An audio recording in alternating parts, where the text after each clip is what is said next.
আসসালামু আলাইকুম beautiful viewers, আশা করছি প্রত্যেকেই ভালো আছেন। আমি আবু সাইদ। আজকে আপনাদের সঙ্গে একটা বিষয় শেয়ার করতে চাই, যে বিষয়টা আমার কাছে খুবই দৃষ্টিকটু লেগেছে। জানি না আপনাদের কাছে সেটা কেমন লাগবে। তো এখন চলছে রমজান মাস। আমি গেছিলাম পরশুদিন তারাবি নামাজ পড়তে। তো নামাজ শুরু হয়ে গেছে, আমরা নামাজ পড়তেছি। হঠাৎ করে আমার পাশে একজন দেখি, আমরা নামাজ শুরু করে দিলাম, আমরা উঠলাম, তারপর নামাজ পড়তেছি, আমরা হাতও বাঁধলাম বুকের মধ্যে, আলহামদু সূরা পড়তেছি। কিন্তু এক লোক দেখলাম নিচে বসে আছে, আমার পাশেই, আমার পাশের সিটে সে পাশে নিচে বসে আছে এবং বসে সে কি করতেছে, মোবাইল স্ক্রল করতেছে।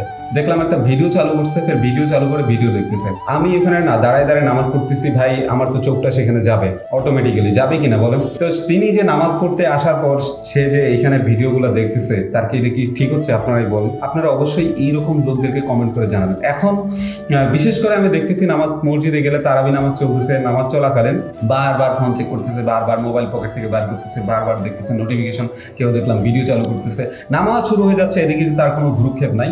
তার যদি এদিকে ভ্রুক্ষেপ না থাকে তাহলে তাকে নামাজ পড়তে আসতে হবে কেন? আর সে যদি আসবেও, সে মোবাইলটা তখন চালাবে কেন? আমার এটাই আর কি কথা। তো এই বিষয়টা আমার কাছে খুবই খারাপ লাগছে। আমার নামাজে কনসেন্ট্রেট করতে খুবই কষ্ট হচ্ছিল, কারণ আমার সামনে বারবার মোবাইলে ভিডিও দেখতেছে। নামাজ আলহামদু সূরা শেষ, তারপর আরেকটা সূরা ধরবে।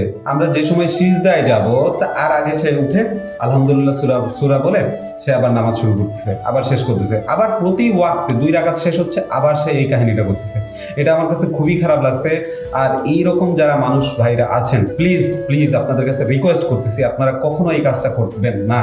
কারণ এটা আমাদের কাছে, আপনি যে নামাজ পড়তেছেন আপনার খালি ডিস্টার্ব হচ্ছে, আপনি হয়তো আপনার ডিস্টার্বটা দেখতে পাচ্ছেন, কিন্তু আপনার আশেপাশে যে লোকগুলো নামাজ পড়তেছে, আপনার জন্য তার নামাজটা কিন্তু কি হচ্ছে, ভঙ্গ হয়ে যাচ্ছে। কারণ আপনার এই মোবাইল স্ক্রিনে তার কিন্তু আলোটা চলে আসতেছে, তার চোখ চলে আসতেছে, এই জন্য তার নামাজে কনসেন্ট্রেট হারাচ্ছে। তো প্লিজ আপনারা যারা এরকম থাকেন, আপনারা প্লিজ করবেন না, কারণ এটা খুবই খারাপ। নামাজ পড়তে আসে মসজিদে, এই সমস্ত কাজ একদমই করা ঠিক না আমার মতে। আপনারা কি মনে করেন? যারা আমার মতো এটা মনে করেন যে এটা খারাপ কাজ, অবশ্যই আপনারা কমেন্ট করে জানাবেন।